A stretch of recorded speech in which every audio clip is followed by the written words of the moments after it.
কই দেখি কে কমেন্ট করছে, দেখি কি কমেন্ট করছে। আমার মেয়ে 2 সাবজেক্টে ফেল করছে, তা কি হয়েছে? আমার মেয়ে ফেল করছে, তাতে কার কি আসে যায়? আমার মেয়ে হলো বেস্ট ইনফ্লুয়েন্সার। আমার মেয়ে মাস গেলে 1.5 লাখ টাকা 1 লাখ টাকা ইনকাম করে। অনেকে গ্রাজুয়েট করেও এগুলো ইনকাম করতে পারে না। হ্যাঁ, তাহলে আমার মেয়ে ফেল করছে তা নিয়ে মানুষের এত কেন মাথা ব্যথা? আমার মেয়ের মতো ইংরেজি দেখে কথা বলতে পারবে? আমার মেয়ের মতো হ্যাঁ এত আমার মেয়ের ইংলিশ নিয়ে কথা বলে। এই তুই বলতো ডাজের সাথে নট যোগ করলে কি হয়? Doesn't not matter. হ্যাঁ, আমি ইংলিশ জানি না, আমি যে এরকম ইংলিশে কথা বলতে পারি তারা গ্রাজুয়েট কমপ্লিট করা মানুষকে বলতে পারে না। আমার সাথে আসছে ঠিক।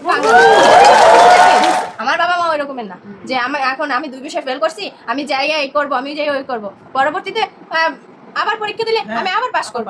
আমি যেই নাম্বার পাইছি আমার মেয়ে ফেল করছে এগুলো বলে। আইসিটিতে আমার মেয়ে ক্লাস পাইছে, হ্যাঁ এগুলো কেউ বলে না। 2 বিষয় ফেল করছি সেটাই দেখে সবাই। কে যে আমার এগুলো ফাঁস করে দিল, ফাঁস করছি তা কি হয়েছে? আমি নিজেই একদিন করে দিতাম, আমি নিজেই বলতাম লাইভে এসে। এখন ভালো মানুষ আইসিটিতে A+ পাইছি, আমি অঙ্কটা একটু কঠিন ছিল তাই অঙ্ক পরীক্ষাটা একটু খারাপ হয়েছে। আর কোনো কিছুতে অঙ্ক প্রশ্নই এবার খারাপ আসছে, অঙ্ক প্রশ্ন অনেক কঠিন আসছে। আমি 5 A+ পাইছি না, এইগুলো তো কেউ বলে না। Women.